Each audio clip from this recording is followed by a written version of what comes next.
Bienvenidos a un ciclo más de las charlas de Perio UCR de los miércoles aquí en la Escuela de Ciencias de la Comunicación Colectiva. Nuestra invitada de hoy fue galardonada con el premio Jorge Vargas Llené Óscar Cordero Rojas 2017 por su cobertura de 2 semanas durante el paso del huracán Otto en 2016. Fue la primera vez que se reconoció en Costa Rica la labor del reporterismo de sucesos y de una transmisión en vivo, honrando nuestro servicio público esencial de informar desde el lugar de los acontecimientos. Ella hizo su crónica con mínimas condiciones de producción, pero no como quien va adelante, sino junto con su audiencia, descubriendo juntos en medio de la madrugada la magnitud de la tragedia en Upala.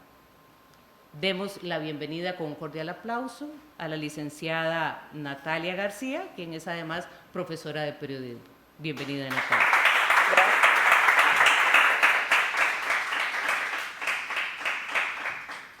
El curso de Introducción al Periodismo ha preparado una entrevista colectiva de sus estudiantes para conocer con ellas sobre la ética y las habilidades de la técnica de transmisión en vivo, en particular durante la cobertura de desastres.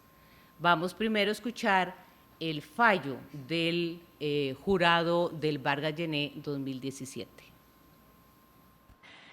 El premio propiamente dicho, Jorge Vargas Llené Óscar Cordero Rojas, se otorga a la periodista colegiada Natalia García Salas, de Noticias Repretel, Canal 6, por la cobertura de 2 semanas en el mes de noviembre del 2016 sobre el impacto del huracán Otto en nuestro país, de la cual ella somete a concurso 3 muestras específicas con duración total de 1 hora y 48 minutos. Participa con un antecedente, la inundación en Batán, la cobertura de la madrugada de la tragedia y el amanecer post-desastre en Upala. La labor de reportear el día a día trasciende en forma notable en el manejo que realiza la periodista Natalia García Salas, quien logra, con esta cobertura extraordinaria, dejar su sello en tiempo, en calidad, en impacto y en repercusiones. Aquí hay periodismo en vivo que recoge todos los principios del oficio mismo: preparación, capacidad de improvisar, la relación de los hechos que realiza con una especial capacidad de descripción, el aspecto humano en la cobertura del primer huracán que impacta en suelo nacional y, por tanto, un despliegue de narración que no tenía antecedentes en el país. Lo hace sin caer en sensacionalismos, sin centrar los hechos en sí misma, sino en lo que acontece, con mesura y echando mano de su capacidad profesional. Su transmisión vía teléfono celular en la madrugada oscura del desastre es especialmente notable.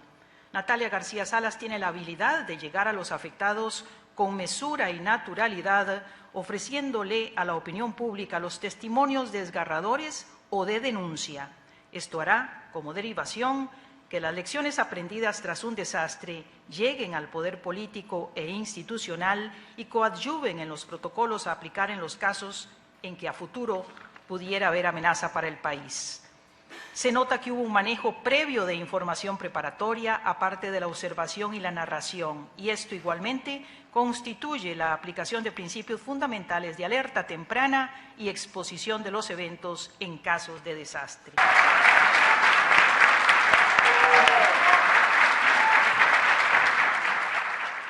Buenas noches. Otto fue el primer ciclón con fuerza de huracán, desde los primeros registros históricos de 1851, que impactó directamente Costa Rica y que lo atravesó de costa a costa. Durante 10 días, bajo los efectos de las lluvias, equipos de prensa se desplazaron por las zonas afectadas, a la espera del impacto sobre suelo nacional. El jueves 24 de noviembre del 2016, varios colegas se desplazan hacia la zona norte. Las condiciones climáticas empeoraban kilómetro a kilómetro. Algunos transmitieron en vivo por redes sociales, pero desde que el huracán tocó tierra a las 3 de la tarde en las cercanías de Los Chiles, empeoraron también los sistemas de telecomunicaciones. Y con ellos los malos augurios. A las 6 de la tarde el huracán se degradó a categoría 1, pero su centro se mantenía al noreste de Upala. A las 9 de la noche ya se había degradado a tormenta tropical, pero la zona estaba incomunicada.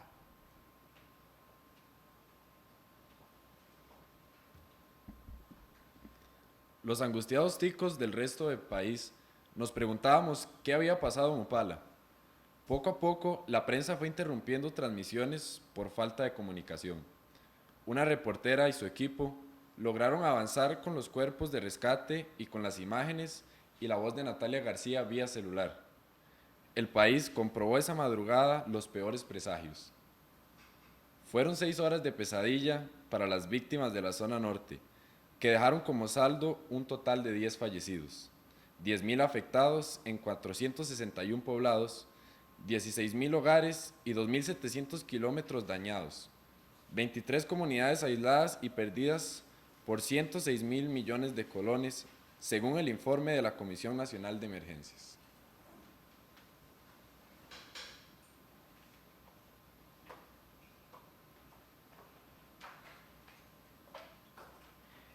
¿Era el periodismo la carrera que deseaba estudiar? ¿Qué la hizo especializarse en la cobertura de sucesos? Bueno, buenas noches.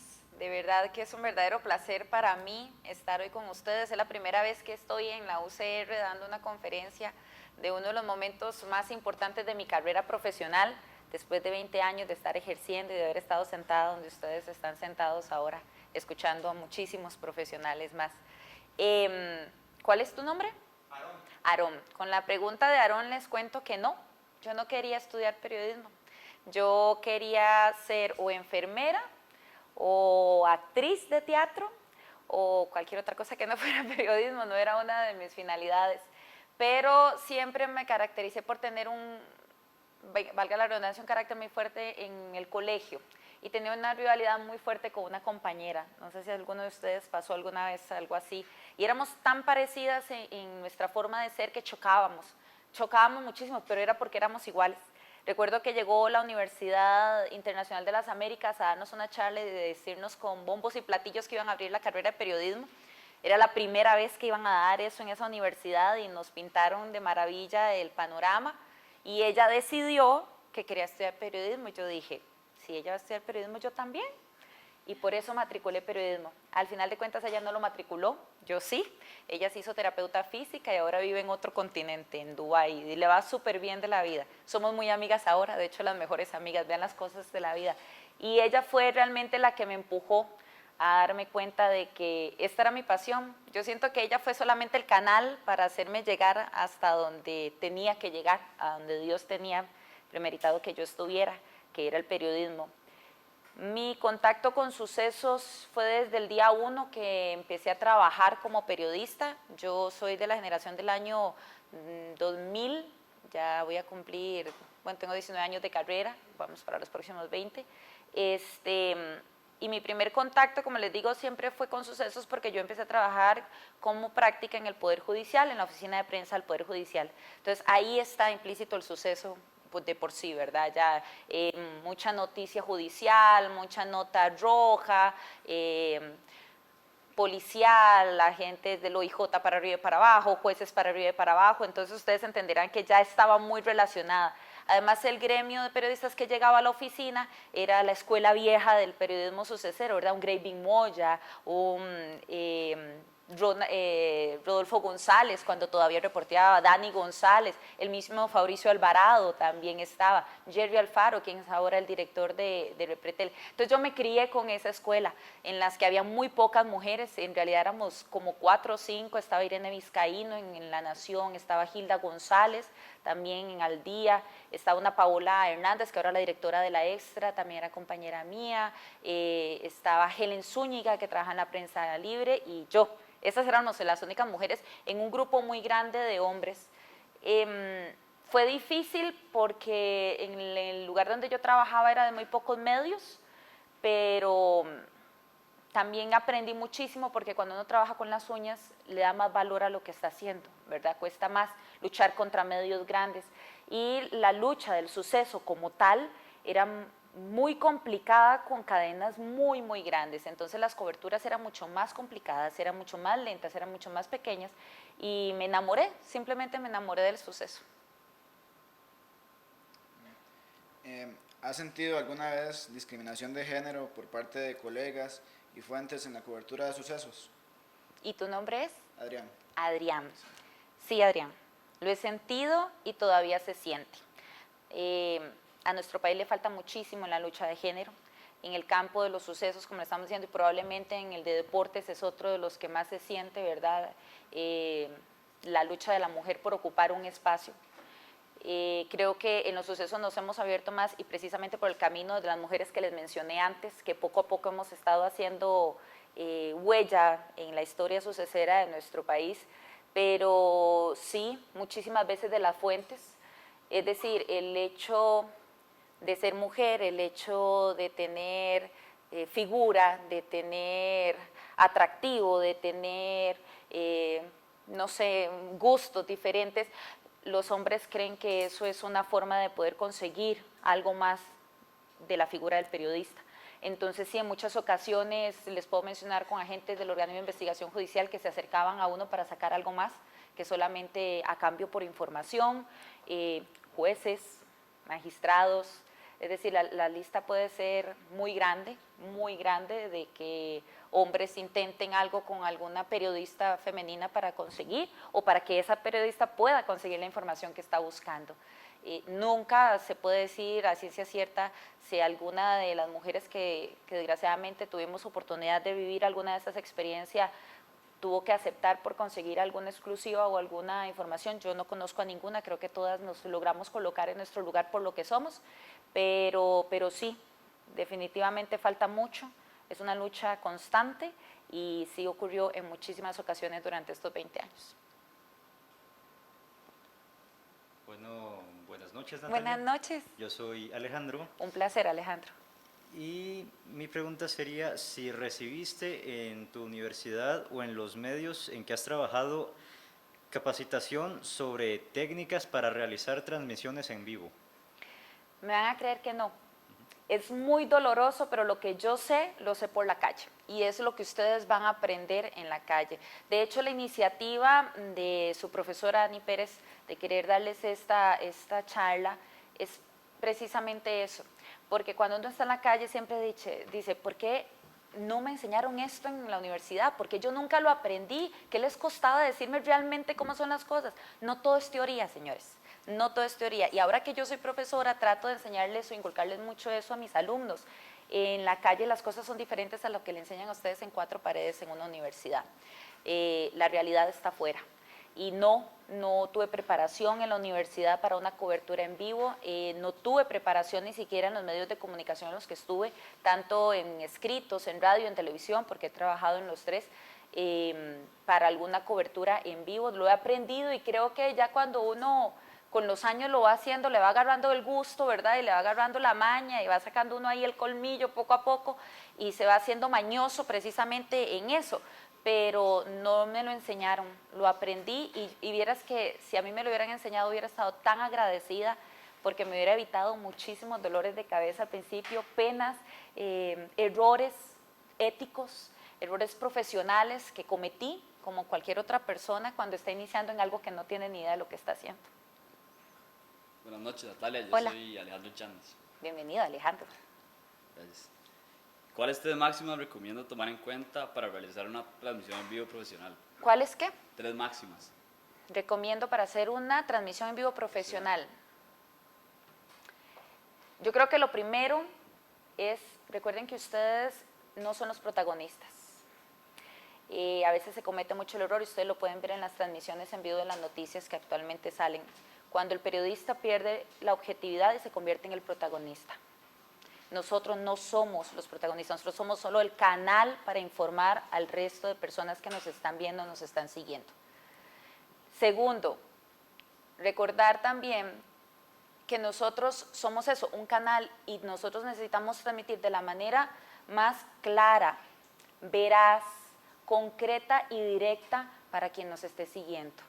No podemos clasificar a la gente que nos vaya a ver, no podemos pensar que todo el público que estamos transmitiendo una idea es el mismo público, que le estoy hablando de la misma manera a una señora que está vendiendo en su verdurería como al presidente de la República. Tenemos que estar muy conscientes de que nosotros damos una información general a todos, sin tener clasificación alguna.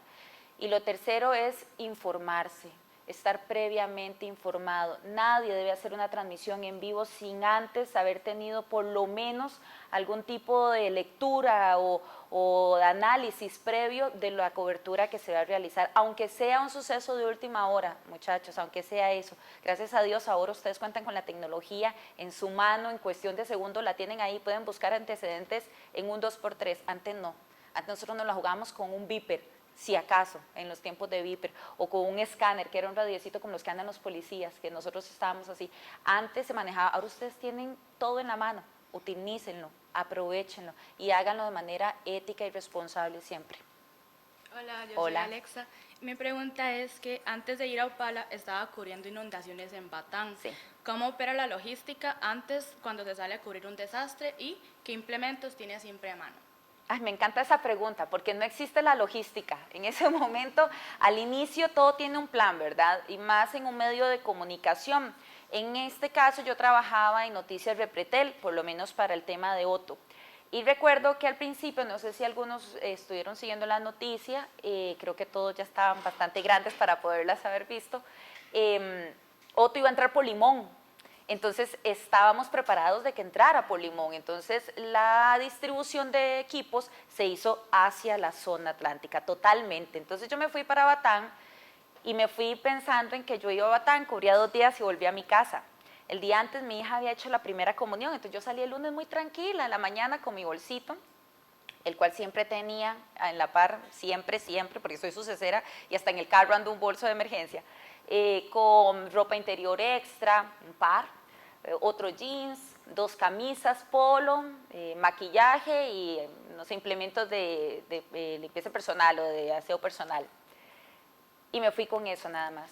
Yo nunca me imaginé que estando allá no iba a pasar nada. Y yo empecé a transmitir en mi cuenta personal y no pasaba nada. Yo decía, no, sí, parece que va a llover, pero como que todavía no va a pasar nada. En mi cuenta personal en Facebook, todavía ni siquiera era transmitiendo.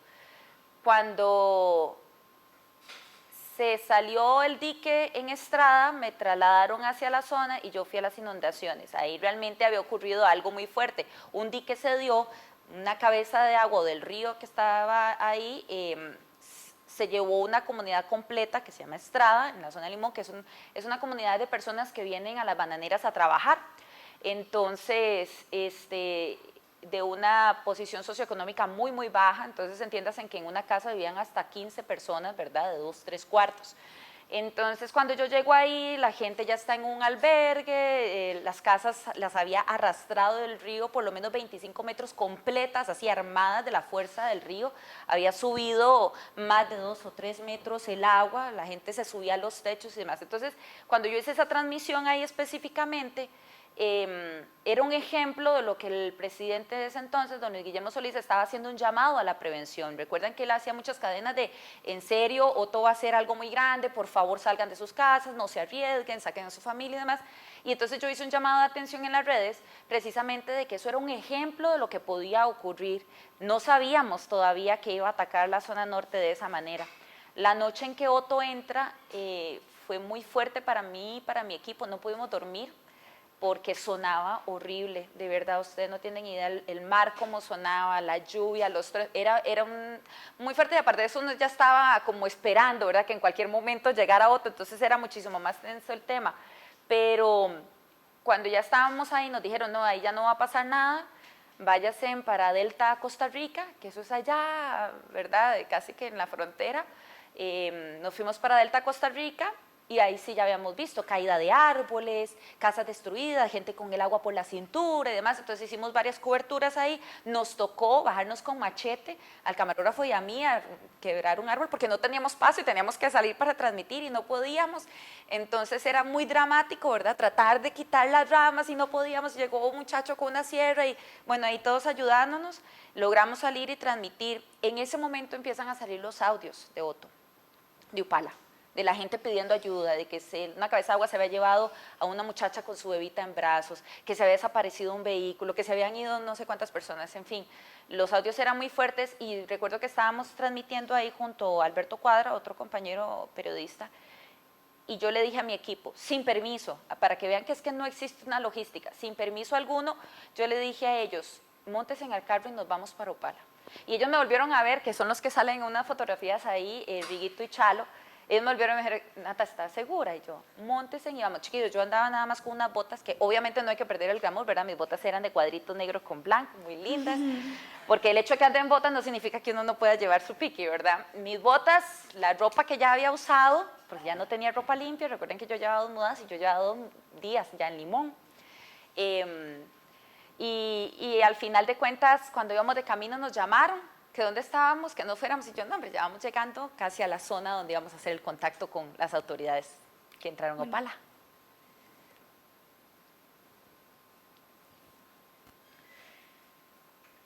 Muchas gracias, Natalia. Buenas noches, mi nombre es Ana Laura y mi pregunta sería si usted nos podría explicar el proceso de organización y comunicación entre la redacción y los equipos ya en el terreno.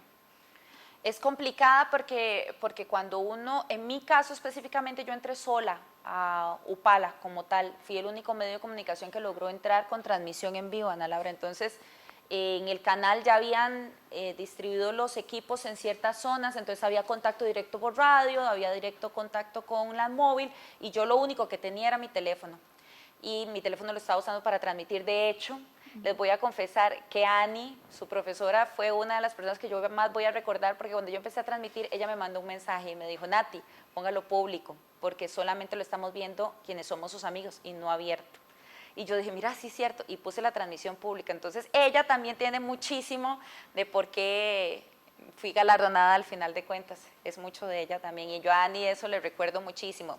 En fin, mi contacto con ellos era por medio del celular de uno de mis compañeros. Mientras yo transmitía con el mío, el otro hablaba por acá y la señal era muy mala, estábamos en medio de la nada, en medio de agua, no sabíamos por dónde iba el camino, nos pegaban los troncos y demás, entonces la comunicación es complicada cuando es una transmisión de ese tipo, pero con el resto de los equipos se maneja así.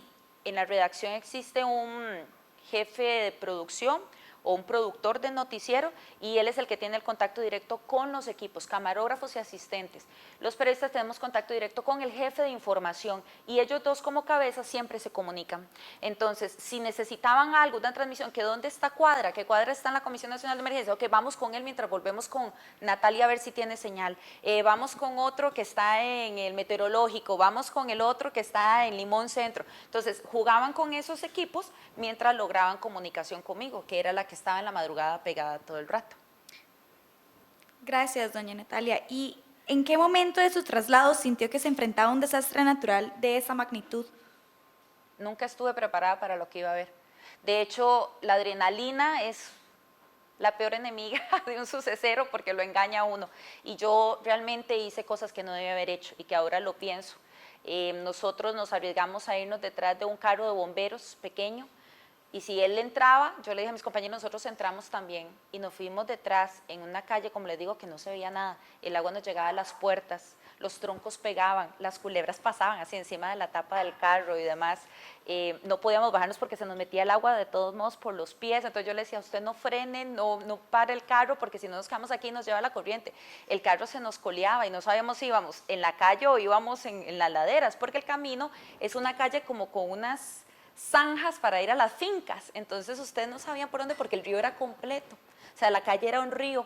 Entonces ahí yo me di cuenta que, no que había cometido un error, porque yo todavía iba con la adrenalina full y como iba transmitiendo y escuchaba los gritos de la gente pidiendo auxilio y solo nosotros estábamos ahí ayudándoles y era como una voz de auxilio para el resto del país, ¿verdad? Y irles mostrando eso, que de hecho me doy cuenta de todo eso hasta después.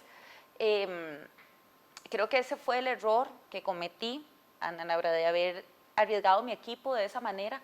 No debía haberlo hecho, pero gracias a eso Costa Rica se enteró de lo que realmente estaba. Cuando yo llegué ahí, vi la realidad hasta el día siguiente a las 4 de la mañana, cuando no dormimos nada, pero a las 4 de la mañana, cuando yo me levanto, en los primeros rayos de luz de sol, era un campo de guerra, carros volcados, la gente con el barrial por aquí pidiendo ayuda para salir porque no podían, gente en los techos todavía, perros muertos por todo lado, animales, habían peces en las calles así brincando y culebras, troncos de tamaños de este escenario así pegando contra una puerta y gente adentro, muy fuerte, era una zona de guerra de la cual yo no estaba preparada. De hecho, confieso, lloré muchísimas veces, traté de no hacerlo en pantalla, pero era inevitable, soy humana antes de ser periodista, entonces era muy fuerte. Gracias. Buenas noches, yo soy David y mi pregunta sería que su equipo iba adelante con los cuerpos de seguridad. ¿En qué momento se dio cuenta de que era el único equipo de prensa con capacidad para transmitir en vivo? ¿Y qué le hizo empezar la transmisión desde su cuenta de Facebook? Como te dije, por mi cuenta Facebook fue porque era la única forma de comunicar lo que estaba ocurriendo. Y yo empecé a transmitir porque yo tenía una página y como no sabía si estaba al aire o no, era el único momento que tenía para transmitir lo que estaba ocurriendo. Y yo sabía periodísticamente que era necesario contarle a la gente lo que yo estaba viendo. O sea, la gente estaba en sus casas probablemente durmiendo y no se habían dado cuenta del nivel de emergencia en la que estábamos. Entonces yo empecé a transmitir en mi cuenta de Facebook. Como te dije, la tenía privada, no pública, hasta que recibí el mensaje de Ani, inmediatamente lo puse público y ahí fue cuando el productor llamó al camarógrafo y le dijo, Natalia, estamos pegados con usted en Facebook. ¿Cómo lo hicieron técnicamente? Te digo, hasta el día de hoy no tengo idea, pero yo seguí transmitiendo para mi público en Facebook, en mi página, y en realidad lo estaba haciendo ya para todo el país. Cuando yo me entero de esto, pues obviamente amplío, ¿verdad?, la cobertura, empiezo a hablar un poco más directo de lo que se estaba hablando, dando más datos de los que ya tenía conocimiento, pero yo me doy cuenta que somos el único medio de comunicación hasta el día siguiente. Yo transmití cumpliendo mi responsabilidad como periodista, nunca en competencia, nunca de querer salir primero, porque esa nunca fue mi intención, era contarle a la gente. Yo en ese momento estaba en el centro de la emergencia, ni yo lo podía creer, o sea, estábamos hablando del primer huracán que toca tierra en Costa Rica, y yo estaba ahí, entonces era periodísticamente necesario poder transmitirlo. Mucho gusto, Natalia. Un placer. Julián. ¿Cuáles fueron las mayores dificultades que enfrentó su equipo durante los primeros días y cuáles eran las condiciones de producción en cuanto a clima, las personas o el ruido? Nosotros nos convertimos en un damnificado más, no dormimos durante 3 días probablemente, no comimos como por 2 días y medio aproximadamente, cuando ya llegó un equipo con bolsas de supermercado con atunes y demás. Comíamos, más bien, tomábamos café de no sé de dónde, qué agua usaban, pero un vecino llegó y chorreaba ahí con una media, chorreaba café, y de dónde agarró el café tampoco tengo idea, pero todos tomábamos de ese café que calentaba con me acuerdo, con una cocinita de gas pequeña. Nos convertimos en damnificados también, lo digo porque ya nuestra ropa estaba llena de barro, yo no tenía ropa limpia, recuerden que yo ya tenía la ropa sucia, ¿verdad?, desde que estaba en Limón. Fue muy cansado, fue muy cargado emocionalmente, el ruido y demás es muy complicado, porque les cuento que cuando uno está en una emergencia hay que lidiar con 2 cosas, con ser conscientes y objetivos en la información que se está dando y no caer en guiarnos solo por la parte humana. ¿A qué me refiero con esto?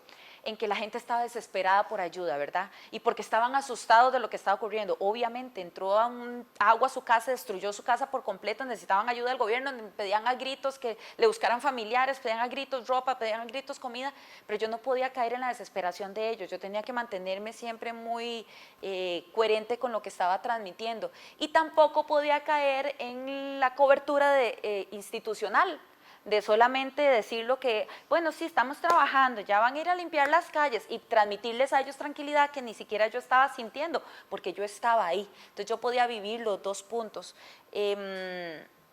Difícil porque recuerdo que el día siguiente, ya te doy la palabra, Luis, el día siguiente de que ocurrió todo y empezaron a llegar las autoridades, alguien soltó el chisme de que venía una cabeza de agua, y entonces hubo una histeria colectiva.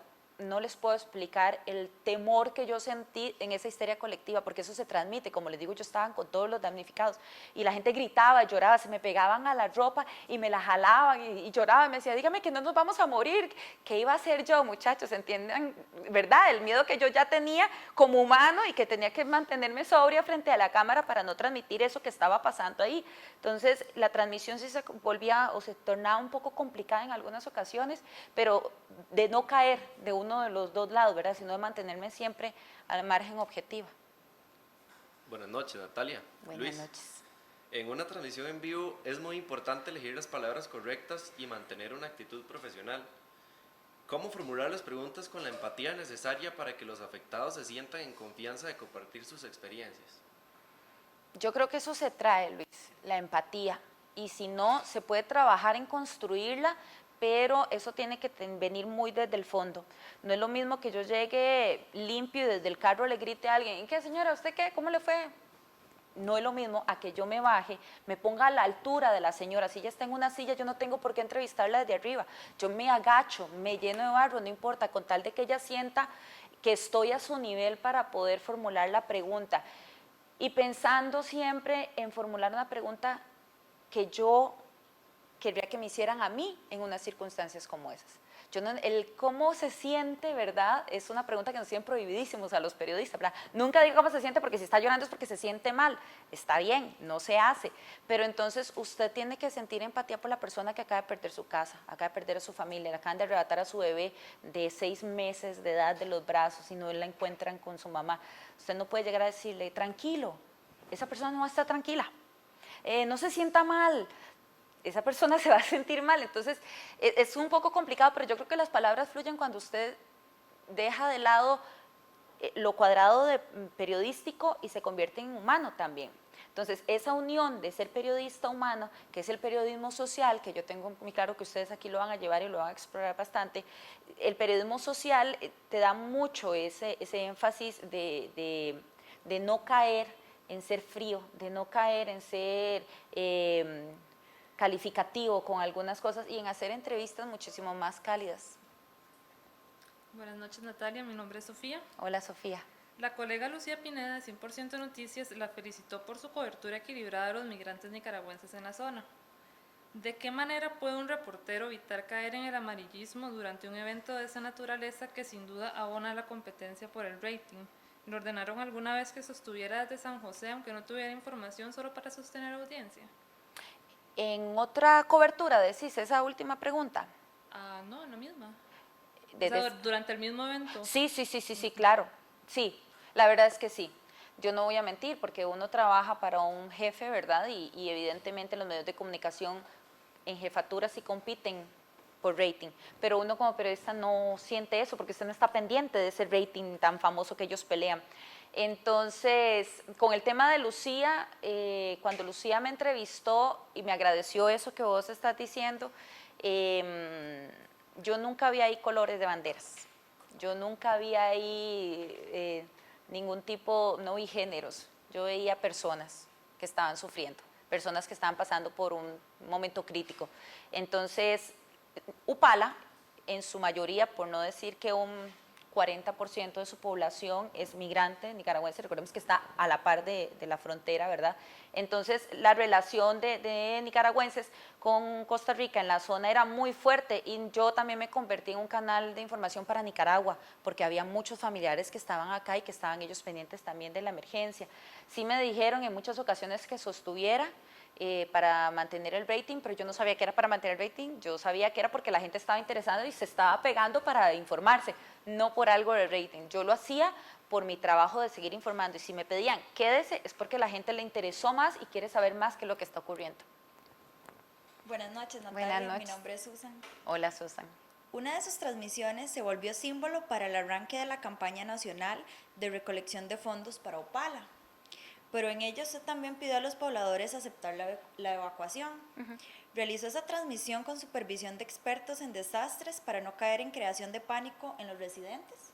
No, lo hice, no voy a decir que irresponsablemente, lo hice por criterio propio porque era algo que el presidente había estado pidiendo días atrás, semanas atrás, la prevención y salir de sus casas. Y lo hice como un llamado de atención urgente para la población que no lo estaba queriendo hacer. Esa transmisión especial que vos me decís con la campaña que Costa Rica se volvió fue la entrevista de Juan Silvio, quien actualmente todavía seguimos en contacto. Juan Silvio, un nicaragüense que vivía con su familia, se había desaparecido su hijo 4 años, que la última vez que lo vio estaba en el techo de su casa, y él estaba desesperado porque no tenía ni idea de dónde se encontraba, si estaba en un albergue o estaba muerto. Entonces imagínense en la desesperación de muchacho que él llegó a ayudarme, porque yo me quedé pegada en el barro, en el parque de Upala. Cuando yo tenía el barro por las rodillas y traté de dar el paso, en la transmisión no pude. Entonces él venía en bicicleta, y él me vio, y su intuición de ayudar se hizo bajarse la bicicleta y me jaló del brazo. Las botas quedaron ahí metidas, de hecho yo tuve que entrevistarlo en medias. Donde él me jala y yo logro salir, le doy las gracias en vivo y él no soporta la presión y se pone a llorar. Entonces imagínense lo que es, ¿verdad? En ese momento yo soy la que me estaban salvando y tener que darle a él apoyo moral en ese momento, ¿verdad? Yo no podía meterle el micrófono y decirle, ¿qué es lo que le pasa? ¿Por qué está llorando? Jamás, no, ni lo pensé, ni siquiera lo pensé. Yo nada más quería ser una humana más, entonces lo abracé y él no aguantó y ahí fue donde hicimos una empatía muy rápido.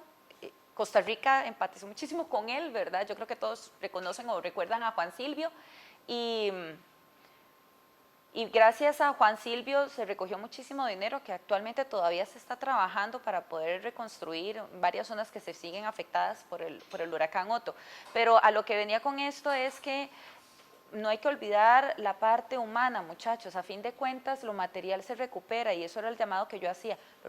Lo material siempre se recupera, lo humano no. Entonces yo quería que Costa Rica entendiera que por algo era la prevención, por algo era el llamado de atención del presidente.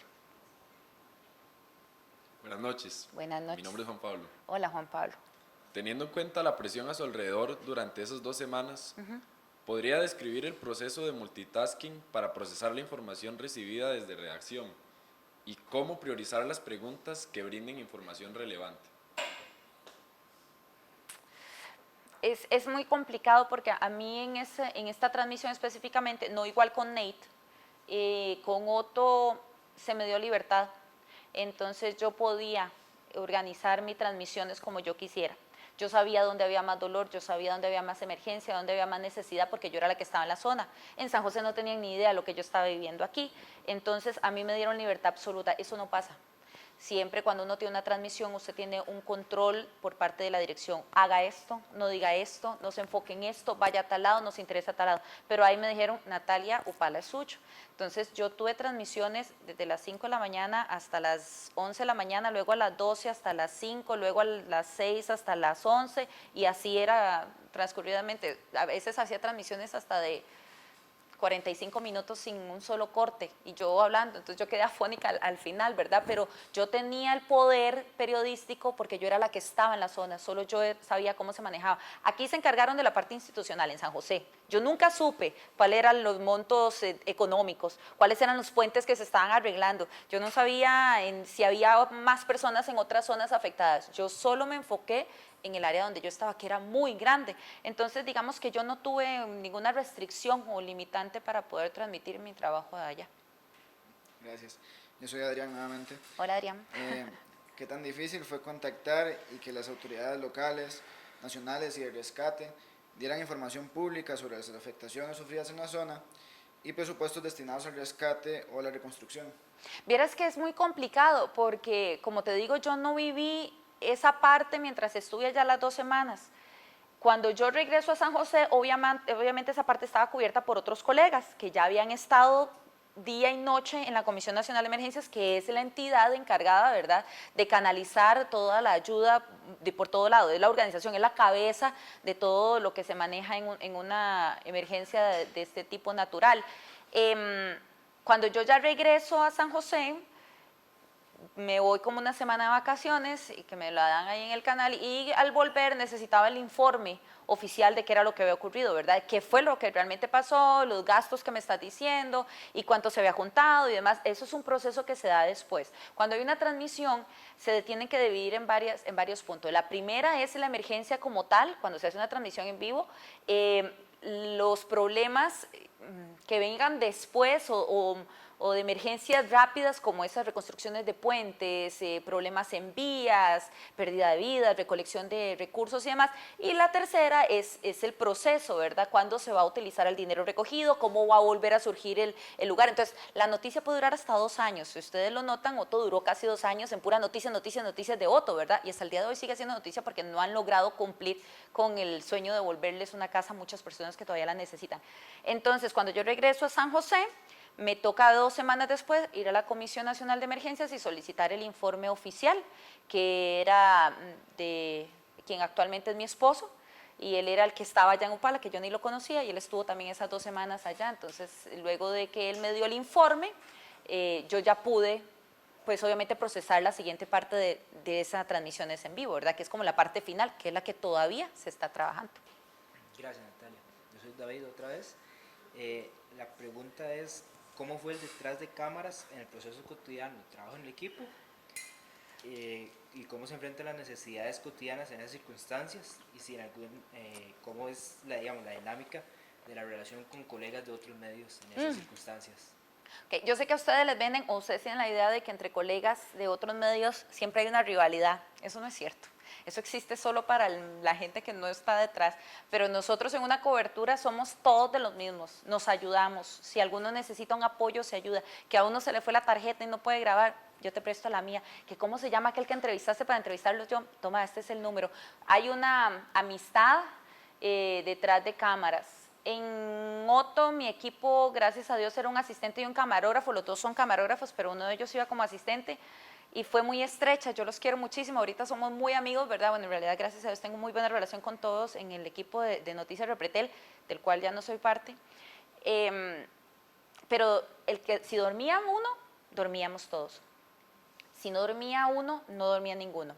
Y las transmisiones a veces duraban hasta la 1 de la mañana y ya había varios periodistas en la zona porque mandaron a Gustavo, mandaron a Osvaldo, mandaron 2 móviles y demás, y nos íbamos siempre en filita india para el hotel. Si lográbamos llegar y comer, comíamos todos. Si uno no podía comer, no comía ninguno. Es una regla de equipo. Creo que en todos los medios de comunicación la manejamos y ustedes la van a tener que aprender. Entiendan que la carrera que ustedes están escogiendo es 24/7.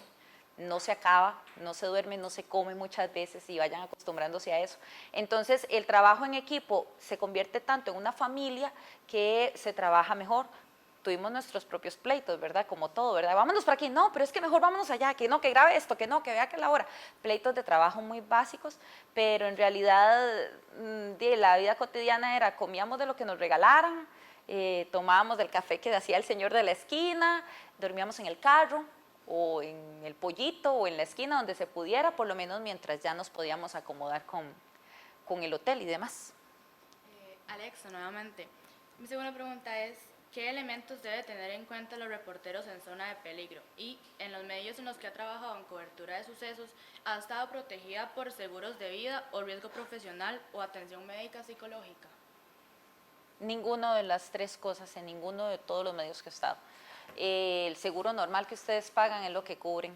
Desgraciadamente no hay ningún seguro de vida en ninguno de los medios, a pesar de que uno se arriesga bastante.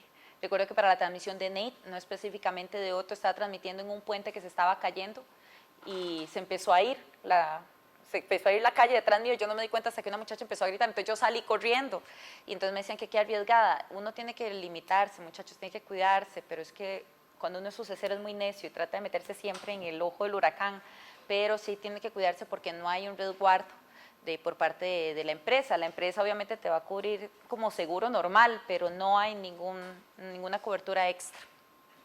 Nuevamente, Natalia, Julián. Al ser testigo presencial de la estela de destrucción y miseria que dejó el huracán, ¿cómo decidió exactamente cuándo debía asumir una posición ecuánime y cuándo mostrar su estado emocional? Yo trataba de ocultarlo siempre traté de estar muy seria, muy directa, hablar de hecho hasta enojada en algunas ocasiones porque llegó un punto en que el costarricense, con su maña que tiene, se fue a hacer turismo, un turismo muy vulgar, que era ir a tomarle fotos a la gente mientras estaba en la miseria, tirados en el barrio, limpiando, sacando sus camas y demás, y tomaban fotos o llegaban con zapatos blancos a pedirme una fotografía, así. Entonces a mí eso me molestaba muchísimo, muchísimo, porque uno no está ahí para eso. Entonces yo trataba de ocultar mis sentimientos, tanto buenos como malos, ¿verdad? Pero ya había puntos donde ya no podía. Llegaba mucha gente a pedirme ayuda, yo no aguantaba, me llegaban chiquitos, yo soy muy dócil con los chiquitos, entonces ahí no aguantaba hasta que tragaba, o muchas veces lloré frente a cámaras, pero no era mi intención, trataba de hacerme fuerte, pero era porque estaba muy cargada. Entiendan que estaba en un escenario muy cargado, ¿verdad? De energía, era muy pesado para nosotros el trabajo como tal, y el trabajo de ver a mucha gente sufriendo y no poder hacer nada más que eso, pedir ayuda a la gente, ¿verdad? Que ser el medio de comunicación para el país. Buenas noches, Sofía. ¿Cuál considera que es el mayor reto al que se puede enfrentar un periodista en la actualidad frente a toda la globalización y la facilidad de difundir fake news?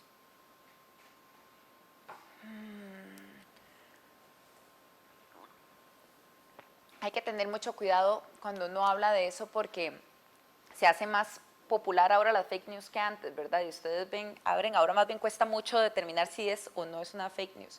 Y eso nos está atacando al periodismo como tal.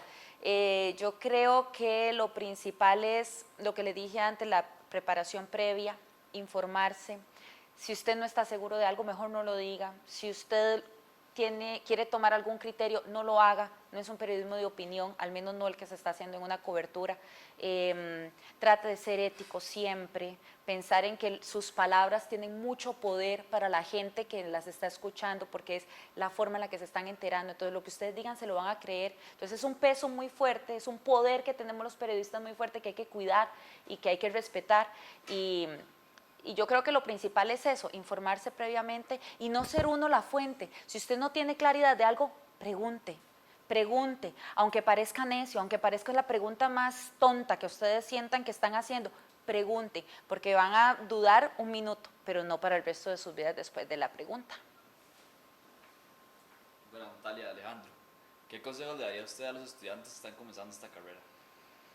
Para transmisiones o en general. Para periodismo. Para el periodismo en general. Estamos en una época periodística muy dura, muchachos. En una en la que creen que estudiar no es necesario.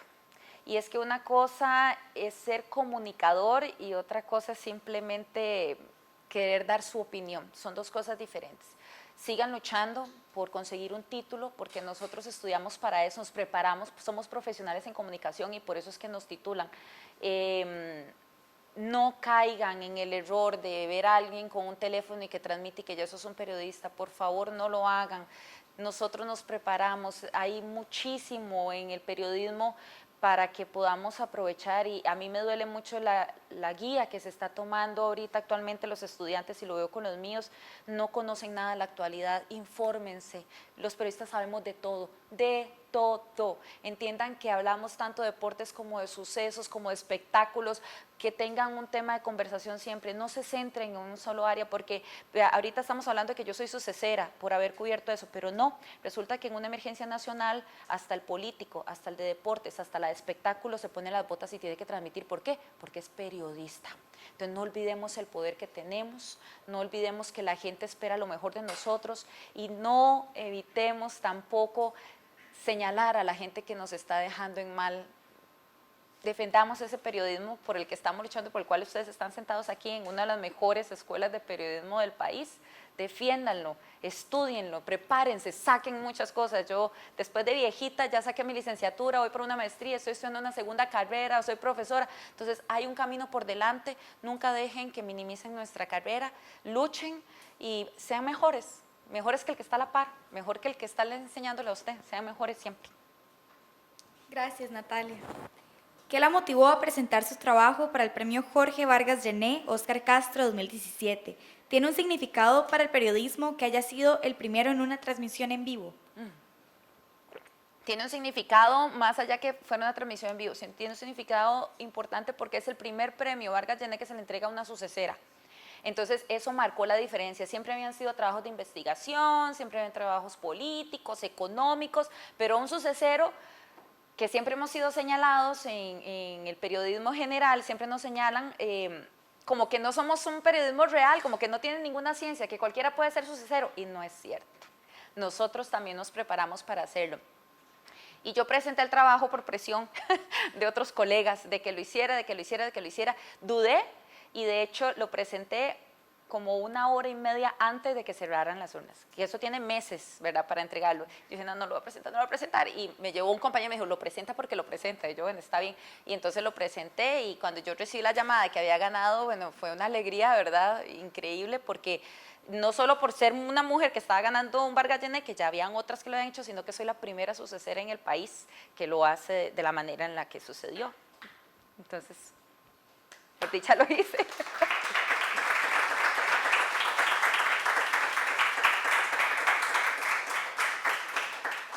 Ahora abrimos espacio.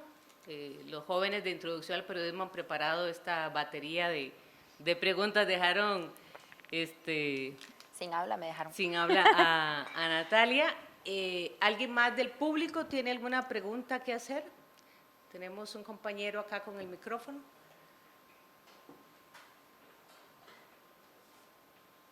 Hola. Hola. Yo soy Roger, del tercer año de periodismo también. Y quería preguntarle porque creo que el hecho de que usted durante las coberturas llorara y se involucrara con la gente, creo que revela algo que en la academia nos intenta inculcar, que es tener sensibilidad, digamos, con la realidad de las personas.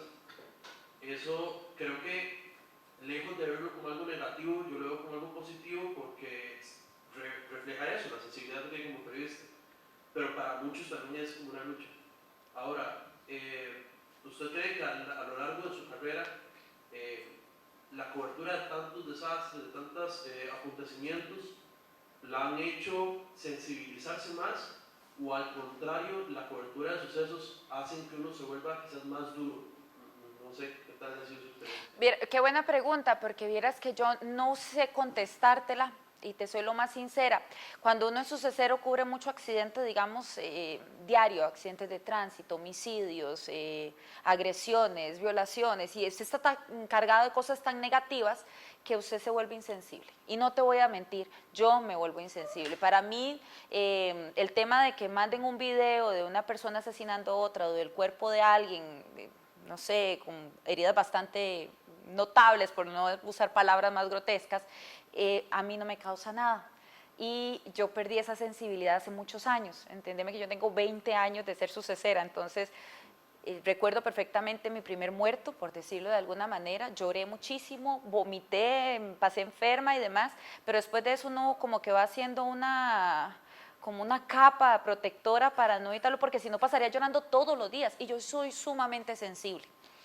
Pero eso no tiene nada que ver, ese tipo de insensibilidad, con el humanismo, y son dos cosas diferentes. Yo, los chiquitos y los adultos mayores, para mí son mi delirio. Yo veo un niño llorando y yo lloro. Yo estoy en la caja del seguro con mi hija, yo veo a un chiquito llorando y yo estoy sudando porque me lo atiendan primero a él que a mi propia hija, ¿me entiendes? Esas cosas a mí me afectan mucho y uno lo transmite.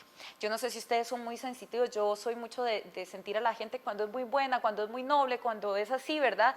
Y a mí, yo me doy mucho a la gente. Entonces, controlar si uno es sensible o no es sensible, o si uno se vuelve insensible, es difícil para un sucesero, porque en ciertas cosas sí, soy sumamente insensible, ya no tengo sentimientos de nada, pero cuando se trata de dolor humano, por este tipo de situaciones, o por algún desastre, o por alguna pérdida específica, sí me vuelvo muy, muy débil, no lo aguanto tanto. Y yo creo que no está mal transmitirlo, insisto, uno es humano primero.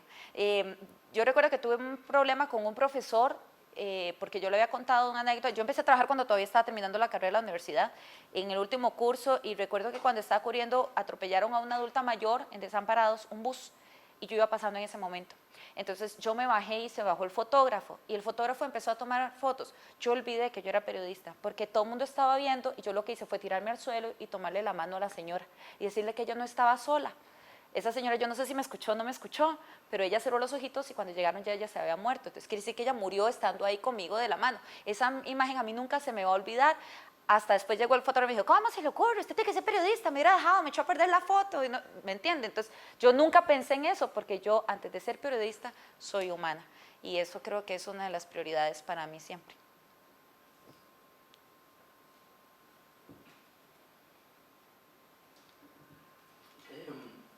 Buenas noches, mi nombre es José Andrés, también soy tercer año de la clase de periodismo. Mi pregunta es, con base a su experiencia cubriendo sucesos, ¿usted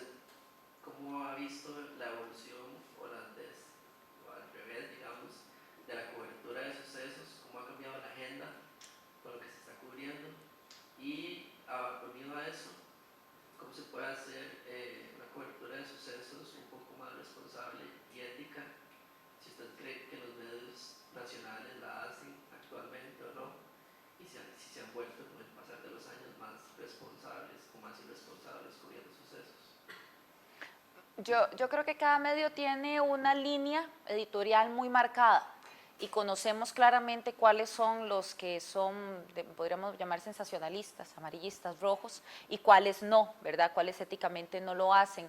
En ese ámbito las líneas siempre han sido muy similares durante años, de hecho se han eliminado algunos periódicos que traen una línea más fuerte y demás, y como todo, ¿verdad? Va evolucionando, unos cierran, otros se abren nuevas oportunidades de trabajo y demás, pero todos tienen una línea como tal, y el periodista que trabaja en ese lugar, desgraciadamente, tiene que seguir una línea editorial.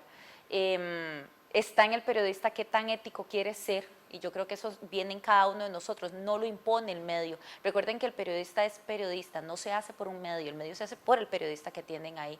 Entonces el sello está en uno. ¿Que se han cambiado los sucesos? Muchísimo.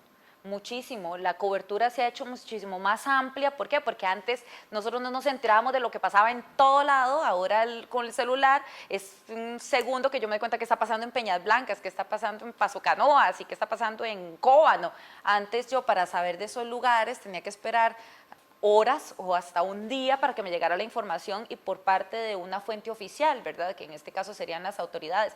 Pero ahora te llegan videos de todo lado, hay chats policiales a montones, yo ya no necesito llamar a una fuente, la fuente tira toda la información y está en uno saber qué es noticia y qué no es noticia, ¿ok? ¿Qué tiene una opinión pública o qué necesita la opinión pública conocer para poder transmitir? Entonces, en suceso la cobertura se ha vuelto, podría ser más vaga, más amarillista, más en búsqueda de rating, más usted prende un noticiero ahorita y los primeros 10 minutos son de puros sucesos, accidentes, sucesos, notas rojas, sangre, sangre, sangre, y los sucesos no es solo eso. Los sucesos es más allá, los sucesos es investigación, los sucesos no son solo accidentes de tránsito, no son solo estadísticas, hay muchísimas otras cosas que se pueden cubrir en sucesos que no se está haciendo. ¿Por qué? Porque se convierte en una maquila y se ocupan nota, nota, nota, nota, nota para llenar y ya no te dan espacio para poder investigar, para poder trabajar más. Pero eso está en uno, en proponerlo, en venderlo, en sostenerlo, en defenderlo y en poderlo poner en la pantalla o en una hoja.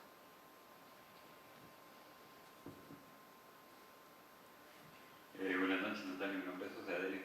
Mi pregunta es básicamente cuáles son los retos que tienen los suceseros y suceseras, más que todo respecto a inmediatez, tanto como usted misma dice, ahora la información circula mucho más rápido y no necesariamente con un filtro periodístico. ¿Y cuáles son esos retos precisamente para que los medios de comunicación no se conviertan en simples repetidores de sucesos, sino que tenga un valor periodístico agregado la labor del sucesero?